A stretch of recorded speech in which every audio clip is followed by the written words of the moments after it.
Hello, welcome to Courtney Has Podcast. My name is Courtney Napier. I am a writer, intuitive strategist, and inclusion consultant.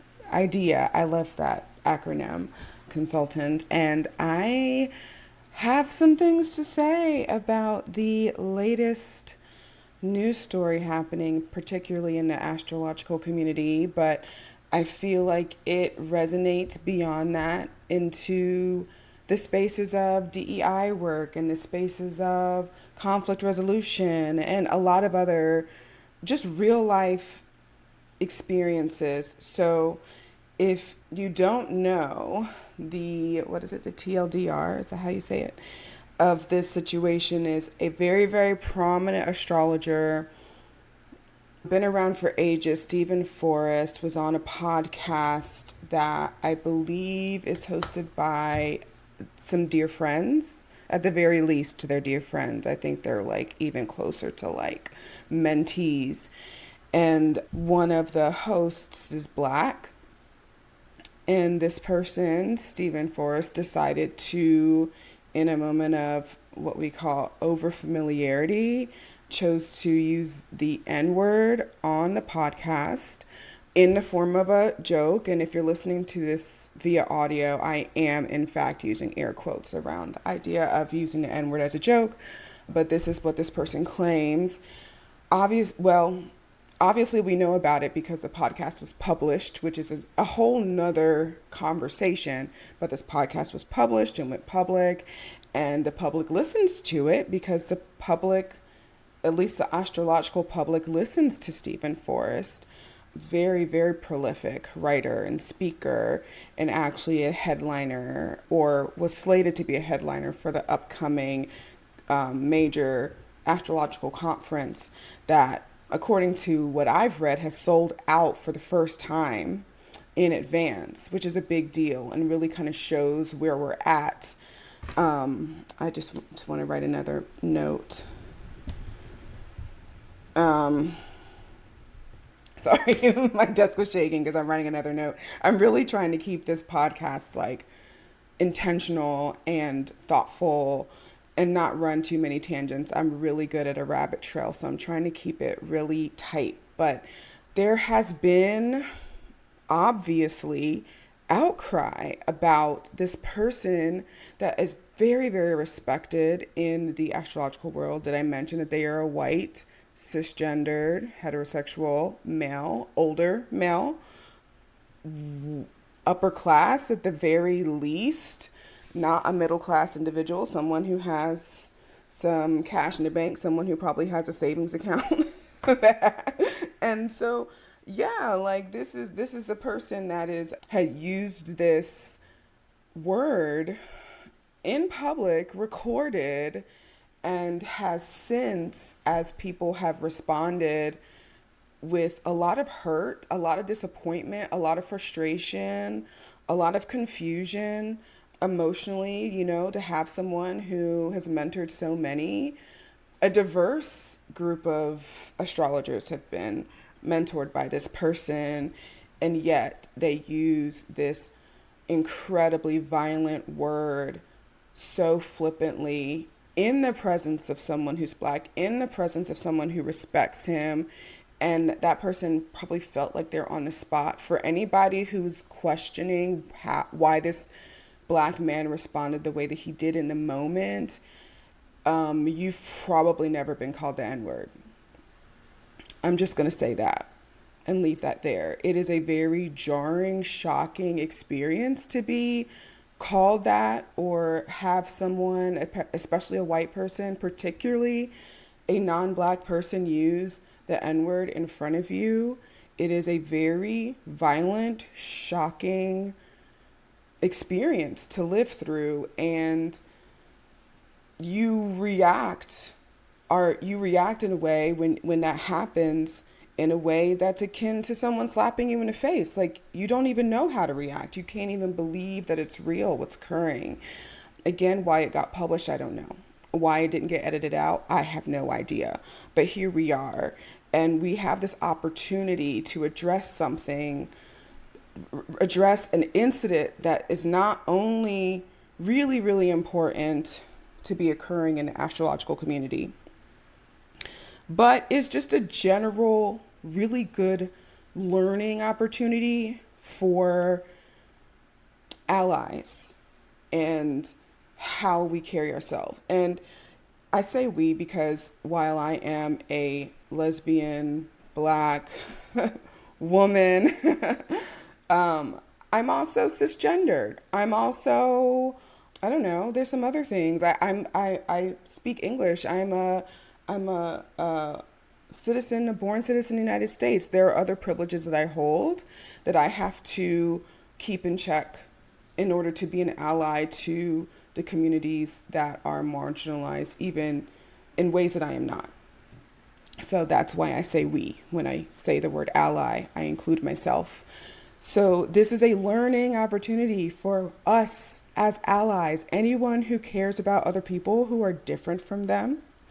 This is a really important moment. And I want to say, first and foremost, because I do want to talk about the allyship piece first, this is an incident that actually rhymes with the Kev on Stage incident with the LGBTQIA plus community that happened a couple months ago. I think it's really important to pull this in because there's a really important contrast that happens as far as how these two individuals handled backlash in a moment of weakness, I guess is one of the better ways of putting it. In a moment of when their behaviors did not align with their stated values. I want to just go on and say, first and foremost, that I'm not necessarily here to demonize Stephen Forrest because I don't know him and his work to that extent. Yes, I am familiar. I have read a couple books of his. To be really, really honest, his work, while insightful at times, was also felt a little bit reductive. And so I'm just going to say that and take that as you will. But as a Black woman, I would read his work and be like, here and there. So an experience that is not unique when I'm encountering really any work written by,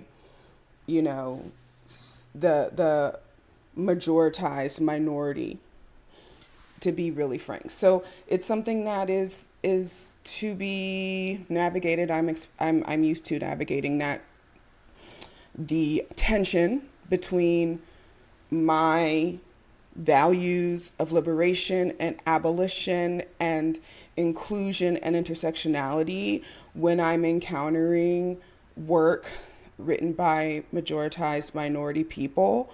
I am not surprised when they don't always jive. And so that I'm just going to put that there. But this was obviously not good. And there is really no room to defend what happened. And so anywhere where anyone's coming to his defense, I think is also included in what I'm about to say as far as how allies operate. Okay. Allies are people whose values result in more inclusion, more equality, more equity, more trust, and most importantly, greater accountability. It is inevitable that an ally will cause harm to the marginalized people in their world that they care about. And the closer those people are to you, the more intimate your relationship is with those marginalized people as an ally, the higher the risk and the likelihood of you causing harm to that person at some point in your relationship with them. This is human nature. This is being born and raised in a white supremacist, capitalist, patriarchal society, imperialistic society. This is just basic relationship knowledge. I say that, and I want to make the point that a lot of times white people or allies believe that they are impeachable or unimpeachable, unimpeachable, that they're that the closeness of marginalized people to them, the closer relationships they have with marginalized people, means that they are less likely to cause harm because they have proximity. The phrase "I'm not racist, just ask my black friend" is a common retort when an ally, so-called ally, is called out for causing harm. Because this wrong thinking is so prolific, but that wrong thinking is not just applicable to allies and the people that they care about. This is just humans. The people closest to you end up experiencing the worst of you more often than not. And so it's really important then to accept that as true and to use that as a guiding light to how you approach your relationships with marginalized folks. When that inevitable moment happens, however, not to say that using the N-word in front of a black person is inevitable. That it's absolutely not. That's another topic. But I'm not talking about the level of injury. I'm just talking about the opportunity for injury, which is great. But when that inevitably happens, that harm, what separates the ally from everybody else is not perfection. It's not perfect behavior, because perfect behavior doesn't exist. The split occurs around accountability. People of privilege, must choose accountability, must choose responsibility when they cause harm, because we live in a society that will not necessarily hold them accountable dependably when they make such harms. In this particular case, one of the things a lot of people are calling for is the OAC, I believe, the UAC, I can't remember. I'm really bad with names and acronyms. But this big conference, this big astrological conference is happening that Stephen Forrest is headlining. People are calling on this organization to deplatform him. Fine. I get that. And I think that would be a really great move if that organization did that. But the fact of the matter is, institutions are really, really, really, really bad at stepping in and holding privileged people accountable for causing harm. Allies, someone who calls himself an ally, someone who believes themselves to be a friend to marginalized people, must account for the privilege that they have by choosing accountability. In this particular case, that would look like one of the ways that could look is Stephen Forrest choosing not to speak at this place, to come out himself and say, listen, I injured the community with my behavior. I should not be platformed this year because that type of behavior is not acceptable. It's not acceptable for me or from anyone else. And to show people that I am truly seeking reparation. I am seeking repair. I am taking accountability for my behaviors. I am giving up my place as a platformed person. Let me platform this person that I harmed, because I'm sure they have some things to say. Let me platform someone else. I want to say something very clearly that yes, the astrological community in the United States, in the West, there are a lot of white folks. You would never be able to sell at a conference like that this particular type of conference just from minoritized astrologers necessarily. But you could fill the main stage with minoritized astrologers easily. You could easily fill every single speaking opportunity with a marginalized, minoritized astrologer, with queer astrologers, with Black astrologers, brown astrologers, disabled astrologers, people from all over the world, non-English speaking astrologers. You could have, there are enough of us to fill every single speaking spot. And that's the important part. We need everybody, right? Like, no one is asking for less white people to be astrologers or less white people to use their platforms and speak on these subjects, but we are asking for privileged people who claim to be allies to hold themselves accountable to their own values, understanding that how they carry themselves impacts the entire community. So just like their harm, just like Stephen Forrest's harm that he caused, harm that he caused to one man during the recording of that podcast flowed out once that podcast was published and made public and listened to by the collective. Just like that harm was proliferated through that person's behavior, the healing and the repair can also be proliferated through someone's accountability and responsibility of their behavior. So I really want to make that point. On the other side, and this is more of an astrology point, a lot of people have been talking about the Sun in Leo opposing Pluto in Aquarius and the Saturn in Aries placement and all these different things. But I want to talk about something as we're experiencing a Chiron return to Taurus, the sign that Chiron was discovered in. That's what I'm trying to say. Taurus is a sign that Chiron was discovered in 1971. I believe it was 71 or 77, one of the two. And so it's back there for, I believe, the first time. The millennial generation, a lot of the millennial generation was born with Chiron in Gemini.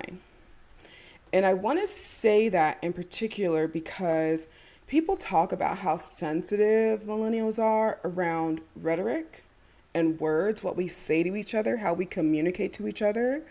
We're often judged, particularly by boomers, for how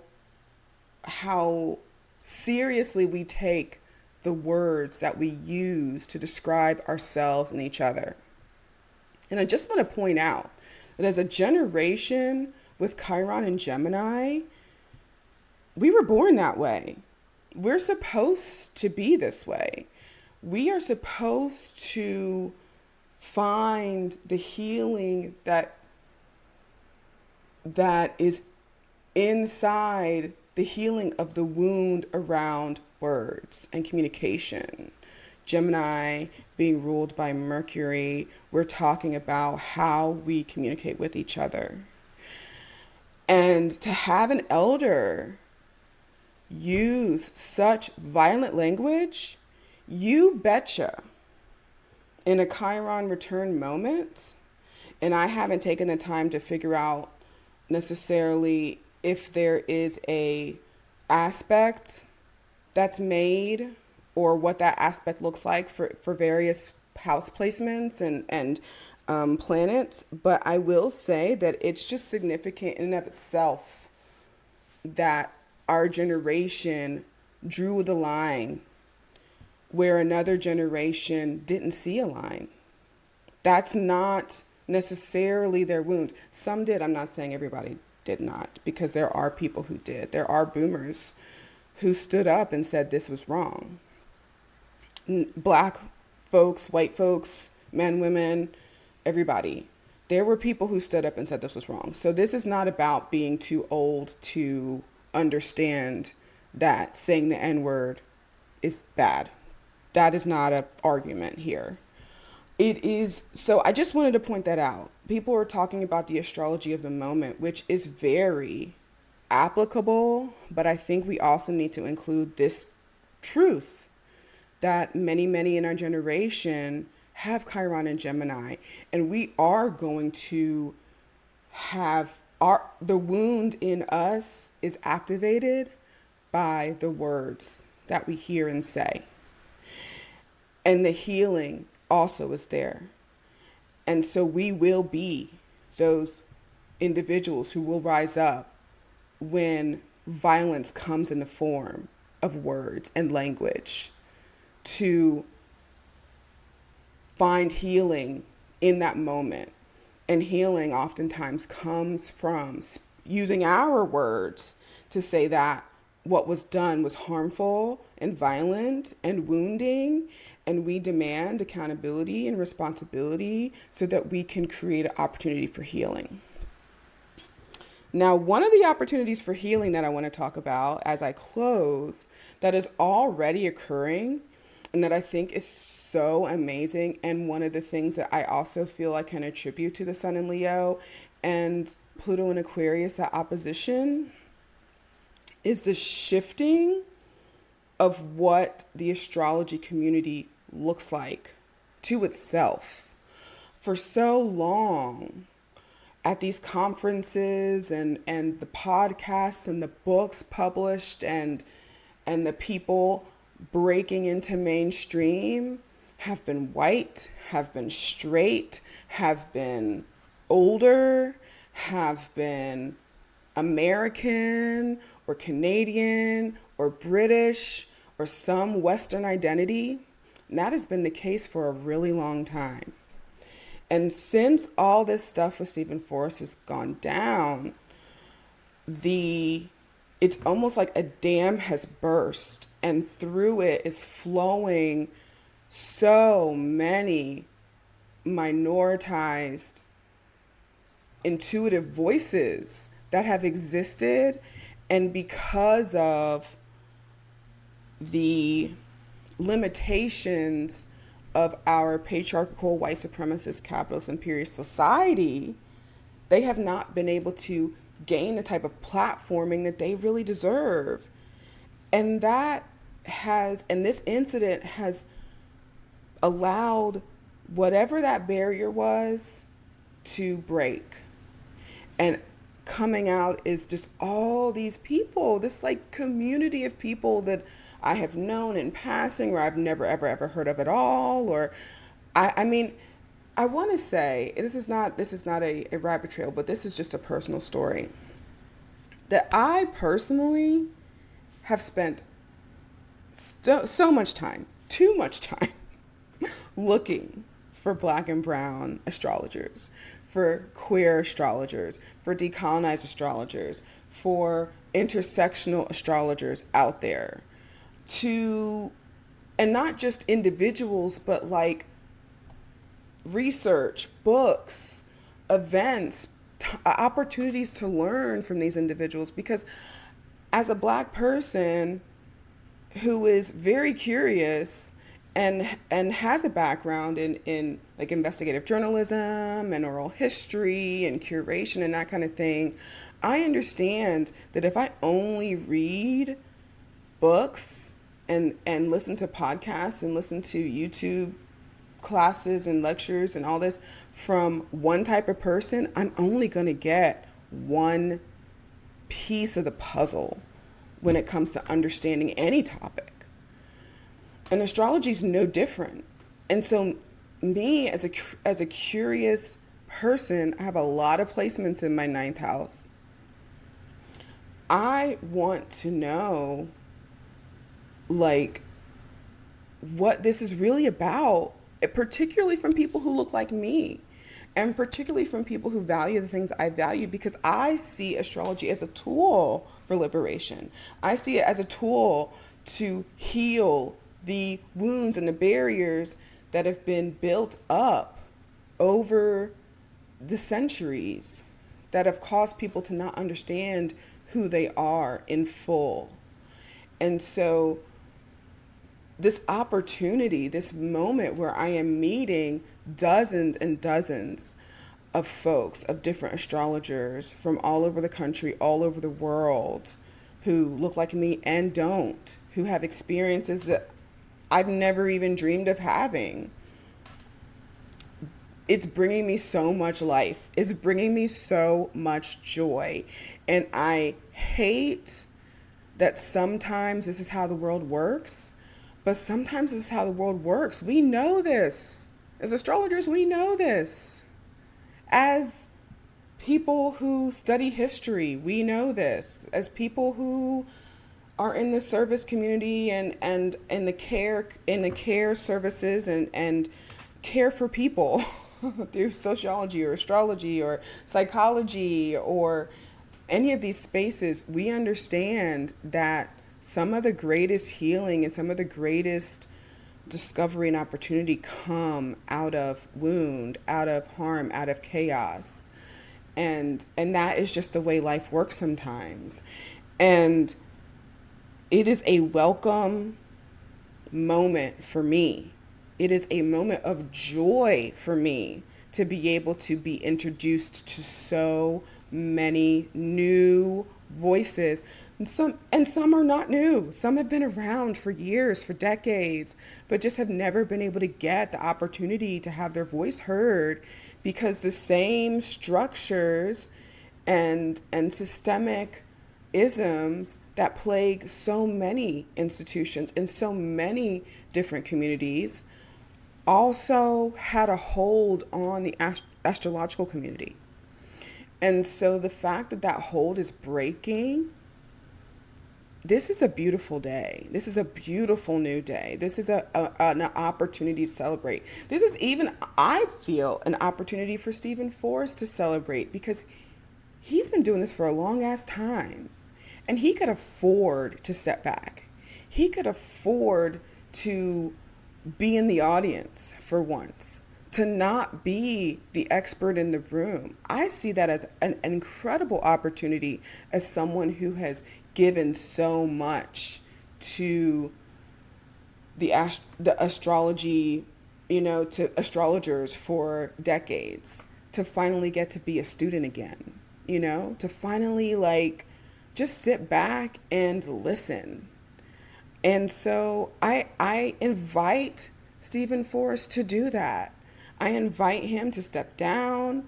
I invite him to take accountability for the choice that he made, that he knows is wrong because he quote unquote apologized. So there is some sense of what I did was not okay. And so then to make repair, because apology is only half of the job of repair, step down. Step down from this year's conference. Let someone else take that place. Let someone else be heard. Let someone else be the expert in the room. Now is the time. This is the moment for that to happen. And to choose against that would be standing in the way of opportunity for the whole community to be lifted up and to see themselves and to stretch themselves and to confront themselves. All the things that we claim this work is about. That nobody's exempt from it and nobody has done it long enough to not need to do it anymore. And I think there's a lot of people I've heard on Facebook, it's a hellhole over there. It's a dumpster fire. There are a lot of people who believe that they don't need to they're done self-reflecting. That now they can just coast. And it's really obvious that that's not true. This is a lifelong thing. And too many of us have gotten way too comfortable in the plateau that we're at. And it's moments like this where seasoned, older voices carrying older standards and older stories and older ideas, it's time for them to step back and to allow space for the new voices and the new stories to come forth. I mean, this Aries moment, the whole, the planet precession that we were talking about a couple months ago in Aries, it's about new stories. I talked about this on another podcast. It's a new story. This is a new chapter. And so let's lean into it. The Stephen Forrests have given more than enough. Take that as you will. That is a very, very full sentence I just said. They have given us plenty. They have given us plenty to examine, to critique, to learn from, all of those things. It's time for new voices. Frankly, it's time for some new mistakes. Instead of the same old racism mistake. Oh my God, it's so old. Can we just all, why haven't we all agreed yet that we're not using that word anymore? That white people, no, we don't do it. There was never a right time to do it. And today is not that day either. We got to get in some new trouble. We got to have some different things going on so we can continue to grow and be better and be more available to provide wisdom to each other and to the world. So with that, I think I covered everything on my list. I think I kept it cute. And I really care about you all. I'm so grateful that you all listen to my podcast. I'd love to have you on as guests. Anybody who's listening who has some things to say about the intersection of history and astrology and human relations and all the ways that we relate to each other, identity, I would love to talk to you. In the meantime, have a beautiful day, a beautiful week, and I will see you next time. Bye.